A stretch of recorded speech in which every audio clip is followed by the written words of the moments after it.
keessanii akkam jirtu? Galata Waaqayyoon nagaa kooti. Isa eegee guyyaa har'aa kanaan nuti Waaqayyoof galanni guddaan bara baraan haa ta'u. Waaqayyo nu gargaaree gargaarsa isaatiin inni gara keenya goruu isaa irraa kan ka'e hamaa hundumaa oolle guyyaa hamaa nuuf baatu hundumaa keessatti Waaqayyo gooftaan maccaa hamaa isa nutti ta'u hundumaa gaariitti nu deebisee guyyaa keenya qananiitti Waaqayyo wajjin akka jiraannu kan godhe isadha. Galanni isaaf bara baraan haa ta'u. Baay'ifnee guddifnee Waaqayyoon hin galateeffanna. Haaleluyyaa. Yesus Kiristoos bara baraan gooftaadha. Mee Waaqayyoon kadhanneetu sagalee Waaqayyoo barsiisa dubbii Waaqayyoo walii wajjiniin hirmaannaa iddoo jirtanitti. Wanjicha narraa kan conkolaase ibba waaqarraa kan na badaase yaaddu malee na farsa Yesus isa nama na godhe Yesus malee ani isaaf maalan godhe. Wanjicha narraa kan conkolaase ibba waaqarraa kan na badaase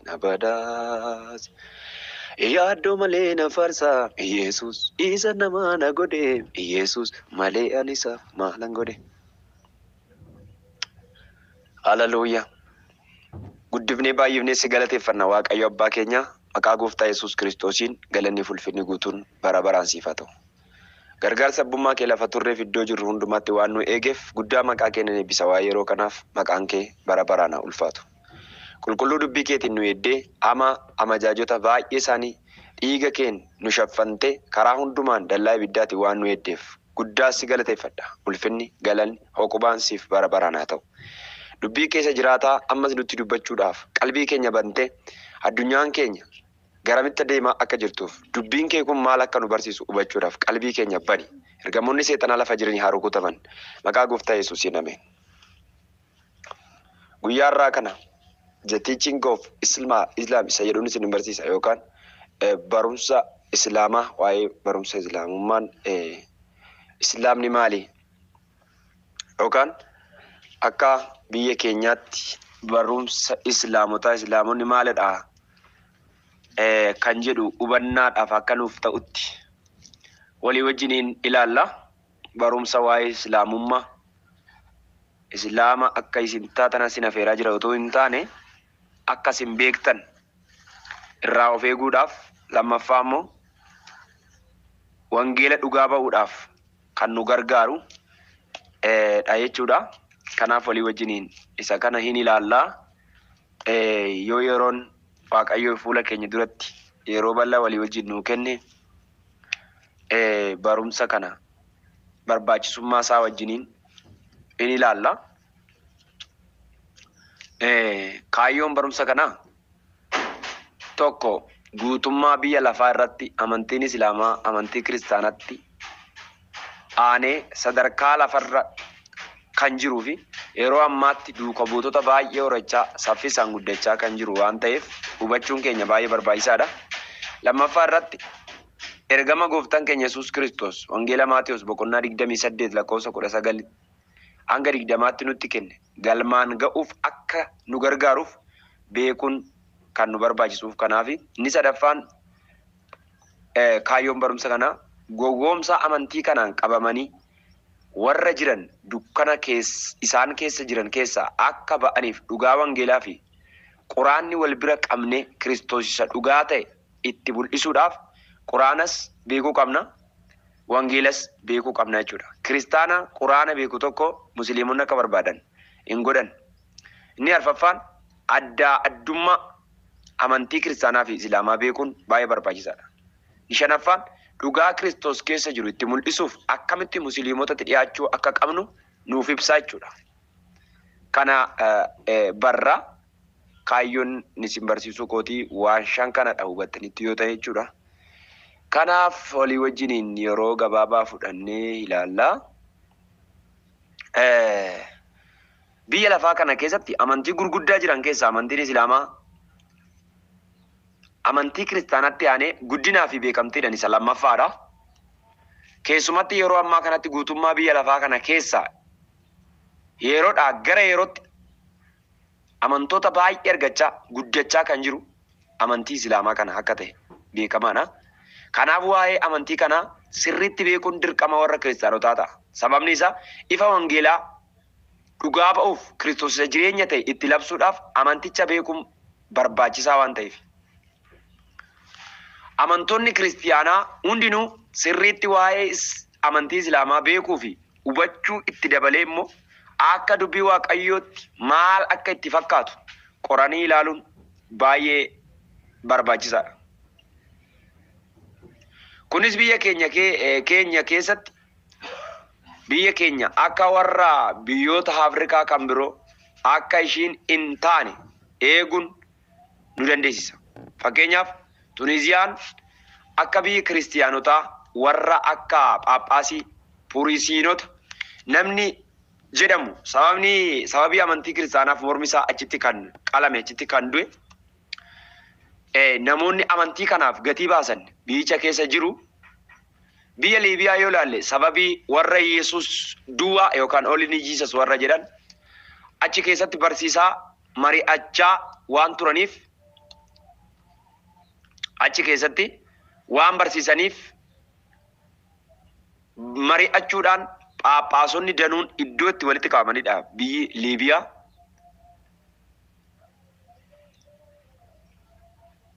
Kanaaf iddoon biyyoonni garaagaraa amantii garaagaraatiin qabamee amantii sanaaf gatii baasaa kan jiran biyya tokko keessatti in argina.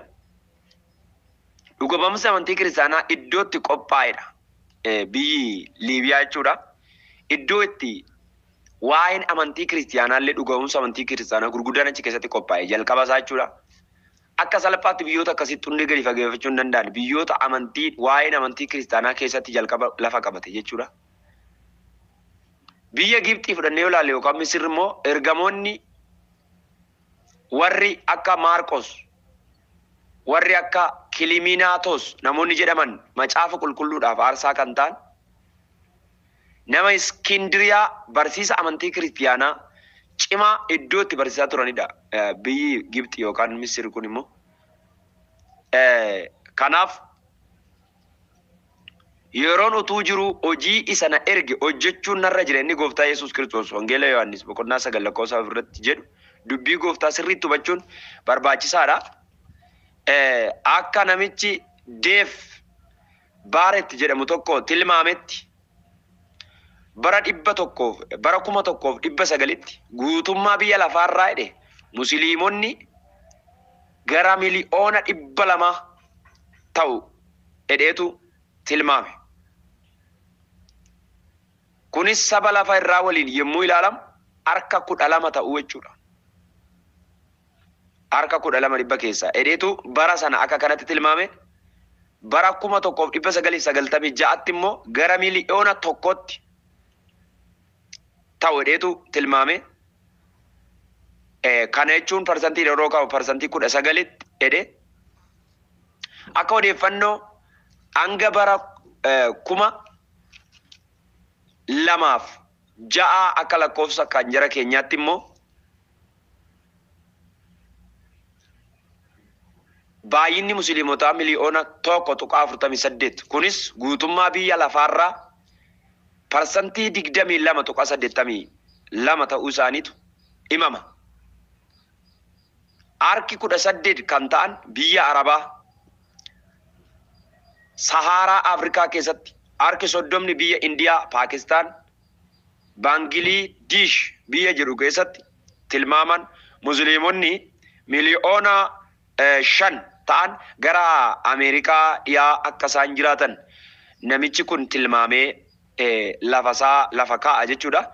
Guddina amantii Islaamaa kun waggaatti harka 1.4 akka guddatu namichi Daawit jedhamu kun lafa kaa'a. Sababni isaas biyyoota Afrikaa fi Eeshiyaa keessatti baay'een isaanii akkaataa isaan ittiin Eeshiyaa fi Afrikaa gaanfa Afrikaa kana keessatti akkaataa isaan ittiin wal horan musliimonni haadha manaa 7 fuudhuudhaan baay'inaan dafanii ijoollee horuudhaan akka ijoollee kiristaanotaa qoricha fayyadamaa niitii tokko fuudhuun seera isaanii miti.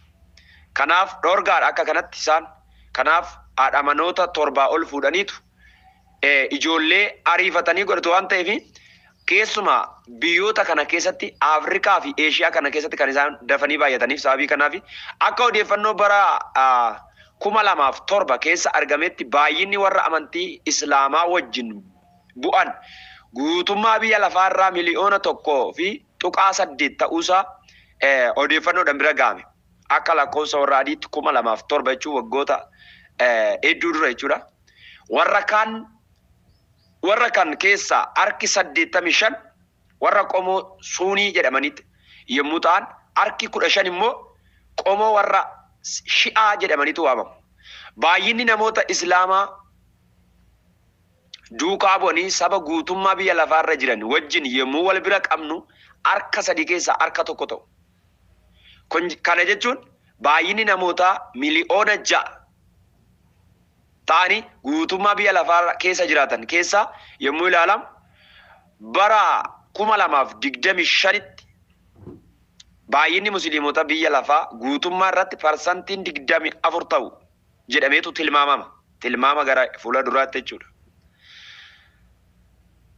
Haa ta'uyyuu malee utuu 2025 hin ga'in bara 2012tti iyyuu parsantiin 23.2 akka ta'an bira ga'amee mirkaneeffamee jira.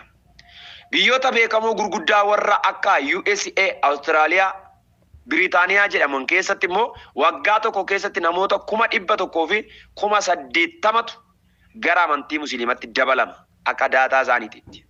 Akka yookaan barsiisaa yookaan diinii musliimotaatti akka gabaasetti yookaan akka odeeffannoon isarra argametti guutummaa biyya Itoophiyaa keessatti baay'inni warra amantii Islaamaa hordofanii akka World Book of Europeatti bara 1991 akka jedhee fi akka UNICEF gabaasetti miliyoona 27.7 akka ta'an beeksisa jechuudha.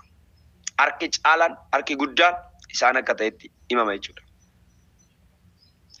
Akka gabaasa isaaniititti Itoophiyaa keessatti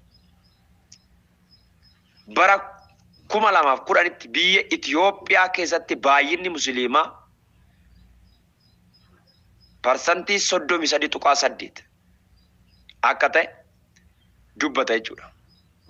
Gara biyya keenyatti yommuu deebinu yeroo ammaa kanatti naannoo guutummaa biyya Oromiyaa keessa wangeela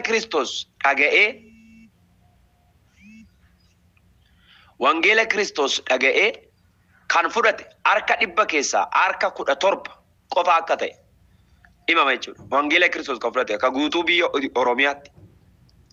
Warri afaan parsantii 83 kan ta'an gara hin fayyin jiran akka hin fayyin jiran Kiristoosiin akka hin dhageenye bira ga'amaadha. Isaan kana keessaa harki caalaan namoota warra amantii Islaamaa hordofanidha.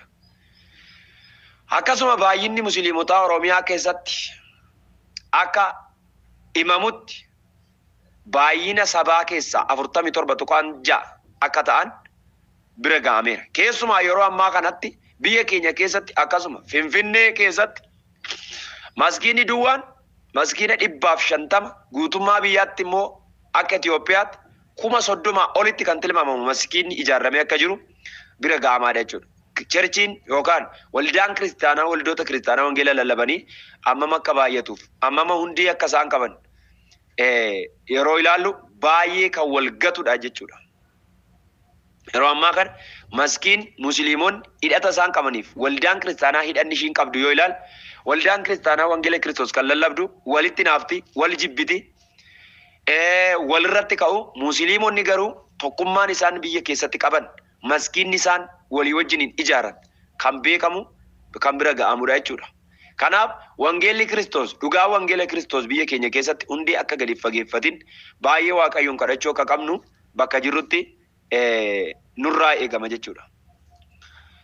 Kanaaf maskiidonni jiraachuun isaanii odeeffannoon jira. Gara saba Oromoo mara yommuu ilaallu ifni wangeelaa kuni kan isaaniif parsantii 17 ta'uu harki caalaan ammayyuu dukkana keessa akka isaan jiran kan nutti argisiisu hubannoo guddaa kan irraa argannudha jechuudha. Kanaaf barumsa kana keessatti amantii kun iddoo itti jalqabe biyya Arabaa kan biyyi itti jalqabe biyya Arabaa haalli jireenya sabichaa maal akka fakkaatu raajichi Muhammad jalqaba musliima kan hundeesse yookaan islaamummaa kan hundeesse eenyu akka ta'e Yesuus amantii Islaamaa keessatti akkamitti akka ilaalamu fayyinni amantii Islaamaa keessatti akkamitti akka ilaalamu amantiin Islaamaa biyya Itoophiyaa keessattii fi yeroo ammaa kanatti immoo maal akka inni fakkaatu mata dureewwan ittaanu keessatti kan ilaallu ta'a. Kanaaf akka daataan jirutti isa kanatu jira jechuudha. Kanaaf biyya Arabaa utuu amantiin Islaamaa hin dhufin dura maal fakkaata? Hawaasni isaa maal fakkaata? Jireenya hafuuraa sabichaa yookaan waaqeffannaa sabichaa maal fakkaata? Yoo ilaalle utuu amantiin Islaamaa hin dhalatin dura biyya Arabaa bakka lamatti irree ilaalla. Innis jireenya hawaasummaaf jireenya social life fi spiritual life isaa yeroo ilaalu jireenya hawaasa isaanii utuu amantaan Islaamaa hin dhufin dura biyya Arabaa keessa namoota qomoo adda addaatu guutee argama. Haalli qilleensa isaanii yommuu ilaalu gammoojjiidha. Baay'inaanii gammoojjiidha. Kanaaf sabni achi jiraatu kun ofii isaaf horii isaas horsiisuudhaaf jiraachisuudhaaf lafa onaa kana keessa deemeetu iddoo garaagaraatti faca'eetu qomoo garaagaraatti iddoo garaagaraatti faca'ee jiraata. Kanarraan kan ka'e mootiin biyya sana moo'ee waan hin jirre yeroo sana wal ajjeesuun wal qooduun keessumaa ijoollee shamarranii cirracha keessa awwaalanii ajjeesuun yeroo sana mirgi shamarranii waan eegeef biyya san keessatti du'i akka salphaatitti geggeeffamaa ture jechuudha. Bara jalqabaa otoo amantiin kun hin dhufin dura akka kana ture. Bakkee onaa ture jechuudha. Bara sanatti namni akka barbaadetti jiraata. Akka barbaadetti jiraata. Walqixxummaan namaa yeroo sana hin jiru. Isa kanatu ture jechuudha.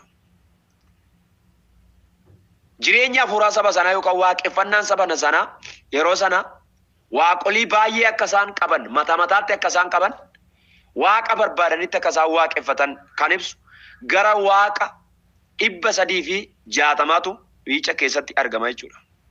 Kanaaf hallaa waaqni jedhamu yeroo sana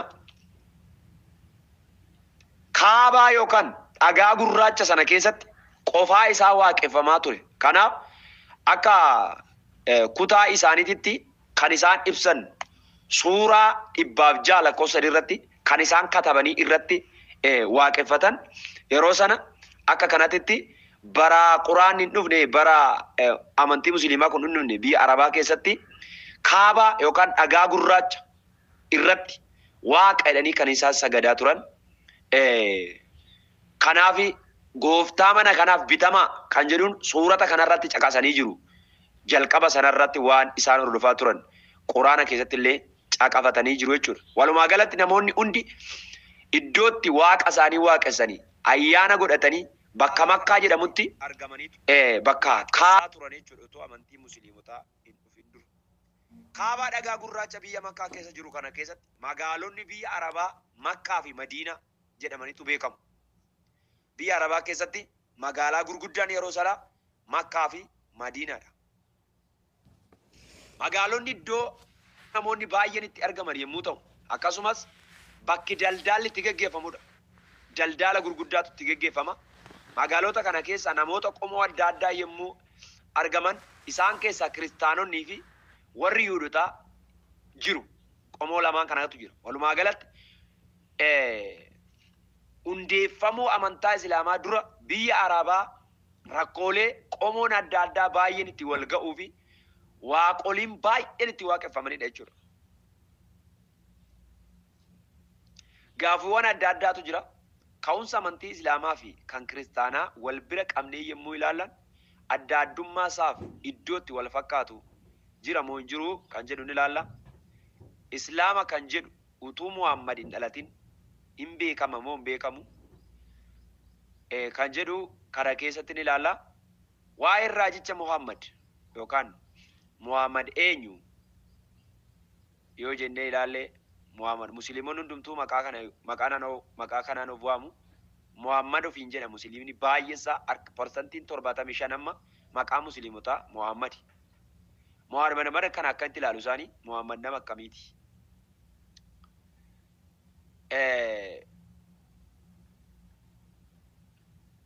Namni Muhammad ibn Abdallah jedhamu kun bara 570 keessa biyya Makkaa yookaan Meeccaa jedhamtutti abbaa isaa Abdallaa fi haadha isaa Aminaa irraa dhalate. Abbaan isaa utuu inni hin dhalatin yommuu du'u, haati isaa inni dhalate waggaa ja'atti yommuu yeroo inni waggaa ja'a duute. Akaakayyuu isaa Almuutaalib jedhamu biratti utuu guddachaa jiru waggaa 2 booda jalaa du'e akaakayyuu isaas. Kanaa booda Muhammad eessuma isaa Abuu Taalib nama jedhamu biratti akka nama maatii ta'e guddachuu jalqabe.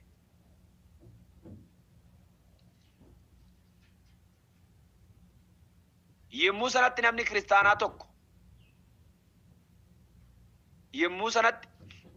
kiristaanaa tokko nama jedhamu biratti akka maatii ta'e guddachuu yommuu jalqabe, yommuu sanatti namni maqaan isaa Baahir jedhamu waa'ee Muhammad nama isa guddisetti Abuu Taalibitti sagalee raajii itti hime. Innis raajii isa dhumaa ta'ee akka ka'u itti dubbate. Raajiin itti dubbatame namicha kanatti jalqaba.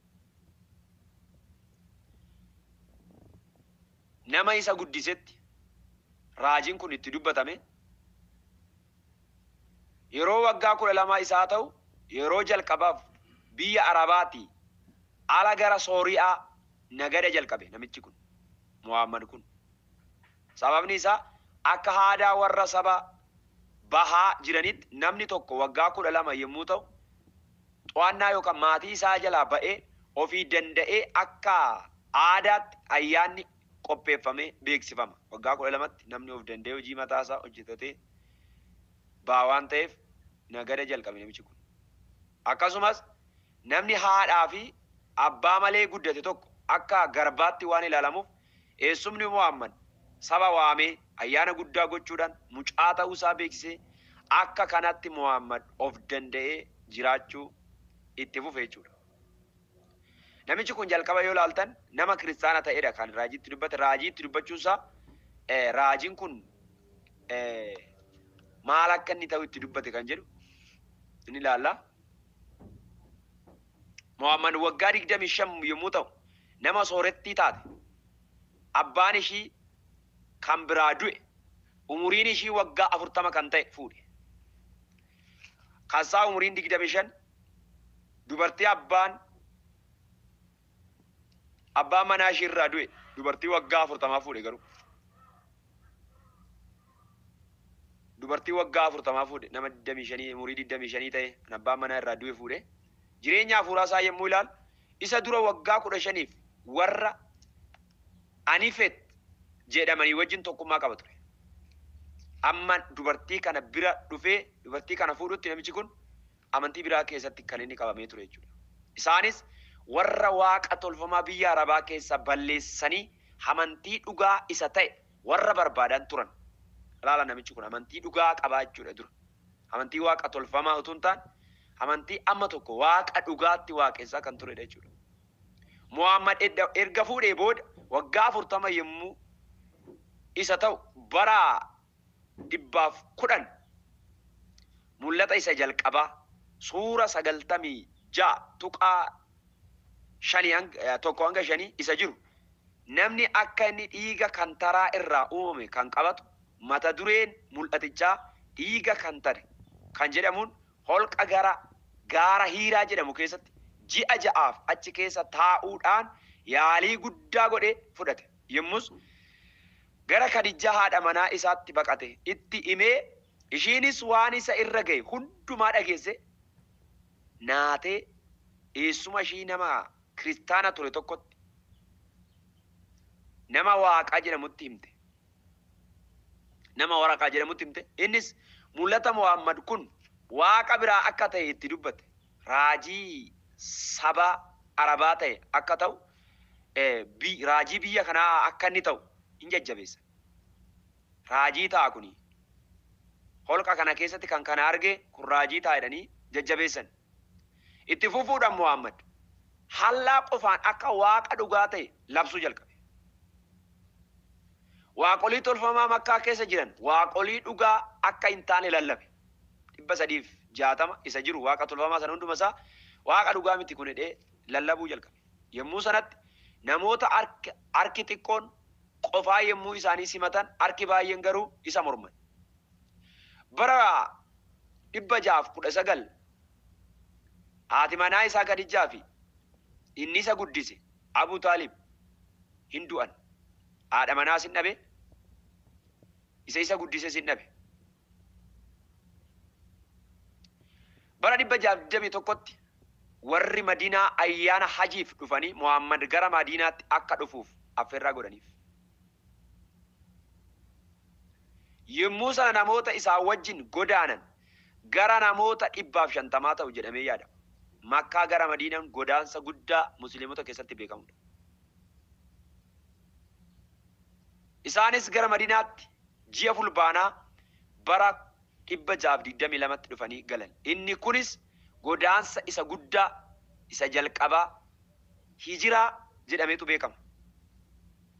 Barri inni gara Madiinaatti godaane kunis akka lakkoofsa warra Islaamaatti bara jalqabaa the first year of Islam jedhameetu beekama. Isaan amma irrattiyyuu ayyaana kana in ayyaaneffatu jechuudha. Namni tokko musliima sirrii ta'uudhaaf eessa dhaquu qaba? Makkaa dhaqa. Makkaatu Madiinaa jechuun seenaa guddaadha isaan biratti. Madiinaa keessatti akka geggeessaa hafuuraa fi siyaasaa ta'etu muudame namichi kun. Warra Yihuudootaaf garuu waan inni godhu hundi isaanii hin fudhatamuuf ture. Sababni isaa raajummaa isa akka kitaaba qulqulluu isaaniitti ilaalanii waan barreeffame hin jiru. Kanaaf hin fudhanne. Yihuudoonni achi keessa jiran sun hin fudhanne namicha kana. Kanaaf Muhammad dhiibbaa adda addaa isaan irratti geessisuu jalqabe. Kallattii kadhannaa yookaan direction of prayer inni godhu sababii warra Yihuudootaa isa fudhachuu didaniif isa gara Yerusaalemitti garagalii kadhachaa turan gara Makkaatti akka ta'u hin jijjiire. Namni tokko akka aadaa Israa'elitti yookaan Yihuudoonni gara Yerusaalemitti garagalii ni kadhatu. Fakkeenya macaafa Daani'el fudhattanii gaafa laaltan Daani'el gara Yerusaalemitti fuula isaa garagalchee hin kadhatu ture. Guyyaatti si'a sadii isa kadhatu. Aadaa Israa'el keessatti namni gara Yerusaalemitti fuula isaa garagalchee kadhata. Sababni isaatu mana qulqullummaa kan ijaarame Solomoon namni gara mana qulqullummaa kanatti gara Yerusaalemitti fuula isaa garagalchee kadhatu kadhannaa isaa dhagahamuu fedhe Solomoon. Jalqaba mana qulqullummaa kan ijaare Solomoonidha. Kanaaf erga sana aadaa Israa'el keessatti namni gara Yerusaalemitti garagalchee fuula isaa kadhata ture. Muhammad isa dhufu seera kana jijjiire Yihuudoota jala biyya Yihuudootaa Yihuudoonni biyya sana keessa jiran akka itti mormuuf.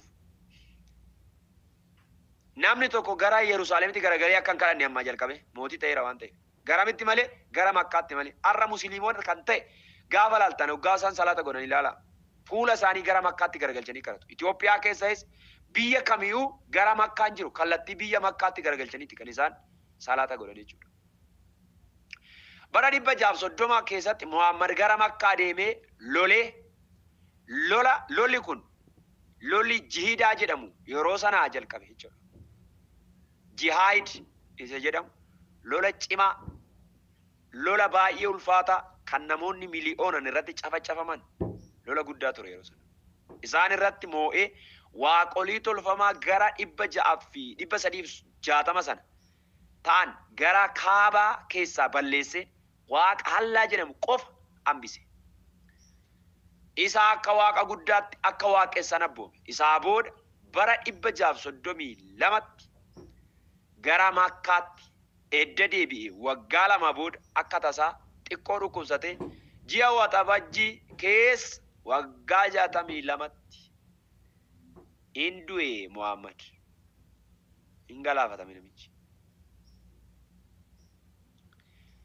Amantiin Islaamaa maali? Isa jedhu xiqqoo tuqee yeroo biraatti fuuna. Amantiin Islaamaa guutummaa biyya lafaa irratti amantii isa guddaa lammaffaa fi waaqa tokkichatti kan amananidha akka yaada isaaniitti. Akka afaan Arabaatti Islaama jechuun submission of kennu isa jedhu yommuu ibsu hiikni isaa daandii jireenyaa jedhaniitu hiiku isaan yookaan amantii tokkicha jedhaniitu hiiku. Islaama kan jedhamu iddi isaa salaam kan jedhu irraa kan maddee yommuu ta'u kunis jechuun nagaa jechuutti hiiku. Kanaaf amantiin Islaamaa amantiin nagaa jedhamee utuu waamamu humnaan waraana banee namoota ajjeesuudhaan amantii kana qofa ordofaa kan jedhu akka kanatti maqaan isaa nagaadha. Muhammadumtu iyyuu namoota miliyoonota baay'ee fixe. Hiikan maqaa isaatii nagaadha. Akka macaafa qulqulluun nu barsiisutti garuu ija nagaa jedhamanii kan beekaman jaalalaani, obsaani, araaraan, gaarummaadhaani malee ajjeesaa, qalaa, maqaan keenya immoo nagaadha jedhanii labsuun sirrii miti jechuudha. Musliima jechuun islaama isa jedhu wajjin walitti dhufeenya yommuu qabaatu nama ofii kenne jechuudha. Musliima jechuun nama of kenne jechuutti of kennu, harka kennu. Innis nama waaqayyooti. Of kenne jechuudha. Kanaaf amantii islaamaa hordofan musliimota jedhamu. Akkuma warri amantii kiristiyaanaa hordofan kiristaanota jedhaman, amantii islaamotaa warra hordofan musliimota jedhanii beekamu jechuudha. Amantiin islaamaa kun edda Muhammad du'ee booda damee lama godhate. Innis sumnii fi shu'aat jedhameetu beekama. Ka'umsi isaa yeroo sanatti edda Muhammad du'ee booda bakka isaa bu'ee kan geggeessu yunuu ta'uu qaba, nu ta'uu qabaa kan jedhu irraa kan ka'e wal qoodan. Warri tokko mucoolii Muhammad kan turan warra akka Abubakar faa nutti Muhammad irraa waan hedduu baranneerra walitti dhufeenyi keenyas cimaa akka kanaaf bakka isaa buunee nutu geggeessa kan jedhu qomoo lama ta'an. Warri qomoo suni parsantii 80 ta'anii warri kan biraa immoo nuti Muhammad wajjin firooma dhiigaa qabna jedhan isaan immoo kan jedhu warra akka halii afaan ta'anii qomoo shu'aatii warri jedhamanis qomoo bakka lamatti qoodamanii edda Muhammad du'e booda iddoo isaa kan bu'e Abubakar yeroo Muhammad du'e Abubakartu bakka bu'e baay'ee nama Muhammad ture baay'ee nama jaalatu keessaa isa tokko ture. Kanaaf yeroo jalqabaaf namoota biraa kan biroo irraa akka inni adda ba'uuf jecha marata hadii mataa isaatti mareefi ture. Abubakar edda Muhammad du'e booda warra Rabbi nutti mul'ate jedhanii nutis akkuma Muhammad raajida warra jedhan yaada kana hundeesse jechuudha. Muhammad edda du'e booda amantiin islaamaa bakka baay'eetti irame. Bakka baay'eetti irame. Musliima tokko beenna malee amma nuyi gosa musliimaan beennu. Gosi musliimotaa garuu gara bakka ja'aatti qoodamu.